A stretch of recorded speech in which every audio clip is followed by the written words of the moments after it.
너희 피가 너희 머리로 돌아갈 것이요 나는 깨끗하니라. 이후에는 이방인으로 가리라 하고 거기서 옮겨 하나님을 경외하는 디도 유스도라 하는 사람의 집에 들어가니 그 집은 해당 옆이라. 또 해당장 그리스도가 온 지방과 더불어 주를 믿으며 수많은 고린도 사람도 듣고 믿어 세례를 받더라. 밤에 주께서 환상 가운데 바울에게 말씀하시되 두려워하지 말며 침묵하지 말고 말하라. 내가 너와 함께 있음에 어떤 사람도 너를 대적하 해롭게 할 자가 없을 것이니 이는 이 성중에 내 백성이 많음이라 하시더라. 1년 6개월을 머물며 그들 가운데서 하나님의 말씀을 가르치니라. 아멘. 마침내 바울이 고대하던 2명의 사역자가 고린도에 당도합니다. 디모데는 데살로니가 교회의 성도들이 환난 가운데서도 좌절하지 않고 오히려 기쁨으로 신앙생활에 열중하고 있다는 좋은 소식을 가지고도 왔습니다마는 그리스도의 재림과 관련해서 혼란이 생겼다는 섭섭한 소식도 함께 전하게 됩니다. 그래서 이 문제를 해결하기 위하여 데살로니가 전서를 쓰게 되고 얼마 후에 다시 그리스도의 재림에 관한 바울의 가르침을 오해한 데살로니가 성도를 향하여 혼란을 바로잡기 위해서 데살로니가 후서도 이곳에서 기록하게 됩니다. 신라는 빌립보로부터 빌립보 교회의 소식과 그들이 보낸 연보를 가지고 고린도에 오게 됩니다. 빌립보 교회에서 보내준 헌금은 이때 사도 바울에게 있어서는 아주 시적절하고 유용하게 쓰여질 헌물이었습니다. 이 빌립보 교회의 헌금으로 바울은 더 이상 이제 생계 문제에 연연하지 않고 오로지 말씀 전파에만 몰두할 수 있게 됩니다. 그래서 본문이 그들이 내려오매 바울이 하나님의 말씀에 붙잡혔다라고 말하고 있습니다. 즉 바울은 빌립보 교회에서 보내준 헌금 덕분으로 더 이상 장막 만드는 일에서 벗어나 말씀을 연구하고 말씀을 전파하는 일에 집중할 수가 있게 되었습니다. 예수는 그리스도라고 날마다 밝히 증언하게 되었다고 오늘 본문이 증언합니다. 그러나 유대인들의 반응은 참으로 차가웠습니다. 그리고 무섭기도 했습니다. 그들은 대적하여 비방하게 됩니다. 이 대적하여라라는 말은 유대인들이 지금까지 데살로니가 또 베레아 또 아덴에서 이 소동을 일으키는 그런 정도의 문제가 아니라 바울과 반대 입장에서 전열을 갖추고 계획적으로 대적하고 방해했다는 뜻입니다. 이제 조직을 갖추고 바울이 더 이상 하나님 말씀을 전하지 못하도록 고린도에서 방해하게 됩니다. 바울은 이 유대인들의 이 사악하고 완악한 행동으로 인해서 더 이상 유대인들에게 복음을 전하지 않기로 결정하고 방향을 바꾸어서 이방인들에게 직접 복음을 전파하게 됩니다. 이미 1차 선교에서 BCD 안디옥에서 한번 경험했었던 일입니다. 바울은 옷을 털면서 너희 피가 너희 머리로 돌아갈 것이라고 말하면서 나는 깨끗하다고 변명합니다. 이렇게 이 발이나 또는 옷에 먼지를 떠는 것은 초대교회 당시 유대인들이 이방인의 마을에 들어갔다가 이방인의 마을에서 더럽히고 가져온 부정한 것들을 이 거룩한 땅에 묻힐 수 없다는 입장에서 털어버리는 습관을 쫓아서 하게 된 사건입니다. 바울은 이것을 역용해서 복음을 받아들이지 않는 자들은 구원의 복음과 관계가 없다는 사실을 옷을 털면서 증언을 하게 됩니다. 그리고 너희 피에 대해서는 너희 머리로 돌아갈 것 나는 깨끗하다라고 증언하므로 나는 최선을 다해서 너희들에게 에스겔에서 약속된 그 말씀대로 복음을 전했고 이제 너희들의 영적 생명에 대한 책임은 너희 스스로 져야 된다는 입장에서 이방인으로 옮겨갑니다. 그 해당 옆에 있었던 하나님을 경외하는 디도 유스 집으로 유숙하게 되고, 이곳이 이제 고린도의 교회의 전략 사령부 역할을 하게 되고, 이곳이 처음으로 고린도에서 집회를 여는 집이 됩니다. 디도 유스다라는 인물은 이제 로마 신분을 가지고 있는 이방인이었습니다. 그리고 또 해당장 그리스보가 온 집과 더불어 주를 믿고 세례를 받게 되었고, 고린도의 많은 사람도 믿고 세례를 받고 주께로 돌아오게 됐다라는 것입니다. 여러분 한번 생각을 해보시기 바랍니다. 유대인들이 대적하여 비방하기 시작했는데 해당장 그리스보가 오히려 회심하고 주를 믿어 바울 편에 섰을 때 대적하는 유대인들은 가만히 있지 않았을 겁니다. 더 이상 바울을 살려줬으면 안 되겠다라고 결의하고 각오하고 아주 어둠이 가득한 시기를 이제 만나게 됩니다. 유대인들에게는 충격적인 사건이 일어났던 거죠.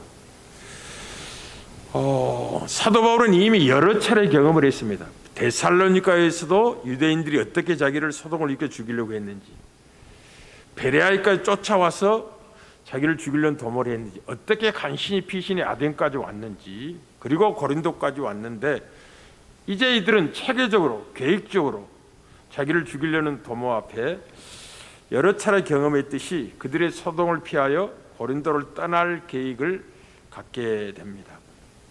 이때 환상 가운데 주께서 나타나셔서 의미심장한 말씀을 하십니다. 두려워하지 말며 침묵하지 말고 말하라 라고 말씀을 하시면서, 내가 너와 함께 있음에 어떤 사람도 너를 대적하여 해롭게 할 자가 없을 것이다. 왜냐하면 이 성중에 내 백성이 많음이라 하시더라. 내가 너와 함께 하는 이유, 너를 대적하여 너를 해롭게 할 자가 없는 이유가 어디에 있느냐면 아직 너가 사명이 남아있기 때문에 그렇죠. 이 성중에 내 백성이 많아 그들에게 복음을 전파하여 듣고 구원에 이르게 할 내가 찾아내야 될 내 백성이 많기 때문에 아무도 너를 해할 수 없을 것이다 라고 주님이 말씀을 하십니다. 고린도에는 하나님이 구원해야 될 많은 사람이 있었습니다. 하나님이 이미 구원하기로 택정한 많은 사람들이 고린도 성 안에 있음을 알리셨습니다. 하나님께서는 그리스도를 믿는 자들을 그의 권속으로 삼으셔서 그의 아들이 되게 할 것을 예정하십니다. 예정이 굉장히 어려운 표현입니다만, 하나님의 예정은 하나님의 절대적인 선택과 사랑과 기쁘신 뜻에 따라 이루어집니다. 신비죠. 창세전에 미리 아신 자들을 미리 택하셔서 구원의 백성으로 삼으십니다. 무한한 하나님의 주권적인 선택과 사랑과 기쁘신 뜻에서 결정이 되게 됩니다. 우리는 비시디아 안디옥에서도 영생 얻기로 작정된 자는 다 믿더라 라는 표현을 만나게 됩니다. 고린도 속에는 아직까지 바울의 복음을 듣고 구원받아야 할 피택된 백성이 많이 있었습니다. 이러한 사실은 이제 우리에게 무엇인가를 중요하게 가르치는 게 있습니다. 하나님이 누구를 부르셔서 그와 함께 하심으로 복을 주실 때는 다만 그 사람만을 위한 것이 아닙니다. 기억하십시오. 보다 많은 영혼의 구원과 복을 위함임을 잊지 말아야 됩니다. 이러한 사실은 구약의 족장들의 일생을 통해서 하나님 누누이 주된 약속으로 주셨던 거죠. 야곱이 가장 힘들고 어려울 때 형 에서의 살기등난 기세를 피하여 삼촌집 라반의 집으로 피신하여 가던 그 외롭고 쓸쓸한 밤에 한 곳에 유숙하게 됩니다. 도를 보고 잠을 들었는데 꿈에 하나님을 만나게 되는 거죠. 그때 하나님이 이렇게 말씀하십니다. 또 본즉 여호와께서 그 위에 서서 이르시되 나는 여호와니 너의 조부 아브라함의 하나님이요 이삭의 하나님이라. 내가 누워있는 땅을 내가 너와 내 자손에게 주리니 내 자손이 땅에 티끌같이 되어 내가 서쪽과 동쪽과 북쪽과 남쪽으로 퍼져나갈 것이며 땅의 모든 족속이 너와 내 자손으로 말미암아 복을 받으리라. 다만 야곱이 아닙니다. 야곱을 통하여 야곱의 자손을 통하여 땅의 모든 족속을 복을 주시려는 하나님의 계획 속에서 야곱이 이런 약속을 받는 거죠. 내가 너와 함께 있어 내가 어디로 가든지 너를 지키며 너를 이끌어 이 땅으로 돌아오게 할지라 내가 내게 허락한 것을 다 이루기까지 너를 떠나지 아니하리라 하신지라. 이 약속이 무엇 때문에 준다고요? 다만 야곱만을 위해 주는 게 아닙니다. 야곱을 통하여 그 후손을 통하여 땅의 모든 족속을 복을 얻게 할 계획을 하나님이 갖고 계시기 때문에 야곱과 함께 하시겠다고 약속하시며 네가 어디로 가든지 너를 지키겠다고 약속하시고 이 땅으로 반드시 돌아오게 할 것이며 내가 내게 허락한 것을 다 이루기까지 너를 떠나지 아니라고 약속합니다. 주님이 지금 내가 너와 함께 있음에 어떤 사람도 너를 대적하 해롭게 할 자가 없을 것이라는 이 약속은 무엇 뜻이냐면 이는 이 성중에 내 백성이 많기 때문이다. 너의 복음을 듣고 생명을 얻어야 될 창세전에 택함 받은 예정된 내 백성이 너의 복음을 통해 구원에 이르려야 되기 때문에 내가 너와 함께 할 것이며 너를 해롭게 할 자가 없도록 지키겠다 라고 약속을 하시는 겁니다. 그리고 1년 6개월을 머물렀는데도 불구하고 바울을 해할 자가 없었다는 거죠. 1년 6개월을 머물며 그들 가운데 하나님의 말씀을 가르치니라. 분위기는 유대인들이 대적하여 비방하는 조직을 갖추고 계획적으로 바울을 해하려는 계획이 주도적인 모습으로 등장하지만 하나님의 뜻은 이 성중에 있는 많은 백성을 구원해야 되기 때문에 1년 6개월이 지났음에도 불구하고 바울을 어찌할 수 없었다라는 것이 주도적으로 하고 싶은 말씀입니다. 이러한 것들은 우리에게 몇 가지 중요한 사실을 알리고 있는 것입니다. 사랑하는 성도 여러분, 기억하십시오. 사명이 남아있다면 여러분을 대적할 자가 없을 것입니다. 사단이 여러분의 생명을 청구한다 할지라도 하나님이 허락하지 않을 것입니다. 사명이 남아있는 한. 그러니 두려워하지 말고 놀라지 말아야 됩니다. 강하고 담대하십시오. 성경의 일관된 증언입니다. 여호수아에게 사명을 주실 때도 동일한 약속을 하십니다. 내 평생에 너를 능히 대적할 자가 없으리니 내가 모세와 함께 있었던 것 같이 너와 함께 있을 것임이라. 내가 너를 떠나지 아니하며 버리지 아니하리니 강하고 담대하라. 너는 내가 그들의 조상에게 맹세하여 그들에게 주릴 한 땅을 이 백성에게 차지하게 하리라.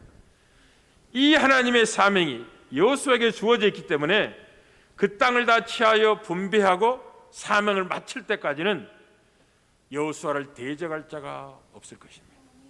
이게 우리의 담대함입니다. 동시에 우리가 사명을 마친다면 평안히 쉬게 될 것입니다. 기다리는 안식을 누리게 될 것입니다. 그리고 약속된 상급을 얻게 될 날을 기다리게 될 것입니다. 얼마나 멋진 인생입니까?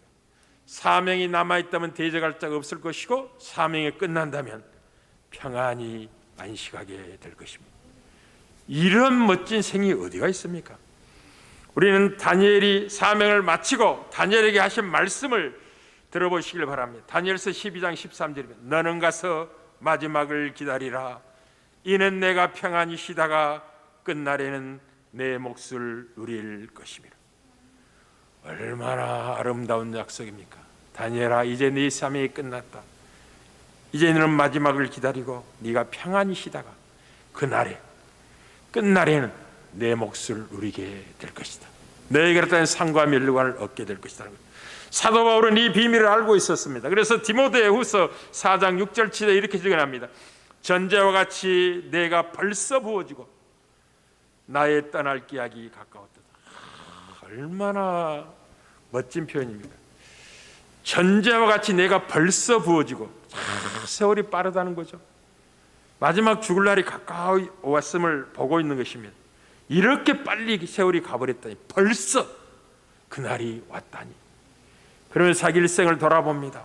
나는 선한 싸움을 싸우고 달려갈 길을 마치고 믿음을 지켰으니 이제 후론 나를 위하여 의의 면류관이 예비되었으므로 주 곧 의로우신 재판자의 그날에 내게 주실 것이요 내게만 아니라 주의 나타나심을 사모하는 모든 자에게도니라 라고 하여 마지막 가는 그 마지막 뭘 바라본다고요?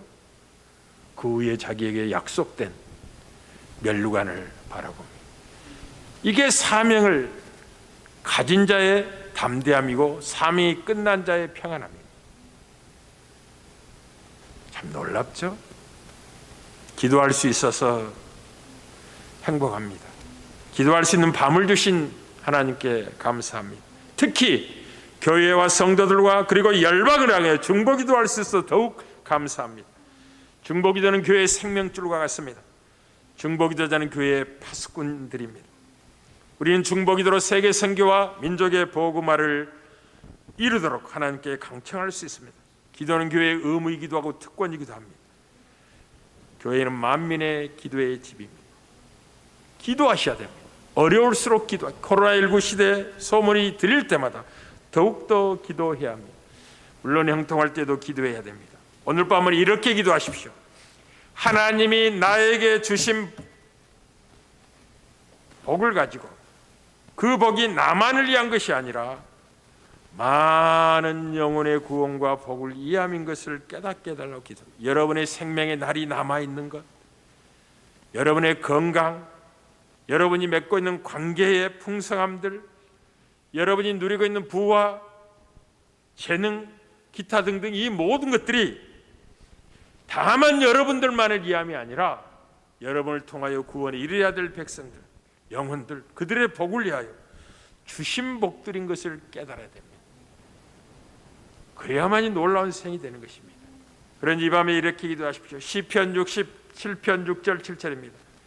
땅이 그의 소산을 내어주었으니 하나님 곧 우리 하나님 우리에게 복을 주시리로다. 미래형으로 표현했지만 이런 뜻입니다. 하나님 우리에게 복을 주시리니 땅의 모든 끝이 하나님을 경외하리로다 라고 고백한 것은 하나님이 우리에게 복을 주실 것이니 나는 그 복을 사용하여 땅의 모든 끝이 여호와를 경외하는 데 쓰임받고 싶습니다 라는 고백입니다. 왜 바울에게 환상 가운데 주께서 나타나서 말씀하셨다고요? 이는 왜냐하면 이 성에 내 백성이 많기 너의 복음을 드려야 될 백성입니다. 너를 통하여 구원받아야 할 백성, 다만 너뿐만이 아니라 너를 통하여 이루고자 하는 나의 뜻이 있으니 내가 너와 함께 있을 것입니다. 너를 해할 자가 없도록 보호할 것이다. 그리고 고린도서 1년 6개월을 하나님의 말씀을 가르쳤음에도 불구하고 바울을 해할 자가 없었습니다. 이게 하나님의 손에 붙잡힌 인생의 넉넉, 위대함입니다.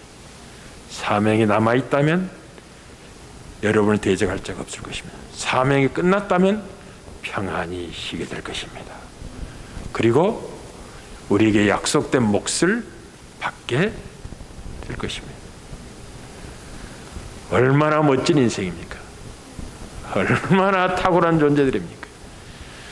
위대한 사도 바울도 이런 약속을 받지만 이제 몇 년 지나지 않아서 로마에서 순교하게 될 것입니다. 왜냐하면 로마까지 복음을 전할 사명을 그가 맡고 있었기 때문에 그렇습니다. 그리고 다른 사람이 이어서 전 세계 땅끝까지 복음을 증언하는 역할들을 하게 될 겁니다. 하나님은 죽은 자의 하나님이 아니라 살아있는 자의 하나님이십니다. 하나님 안에 모든 자가 살아있습니다. 이 담대함으로 하루를 사시고 기도하며 중보하는 거룩한 시간이 되기를 주의 이름으로 축복합니다.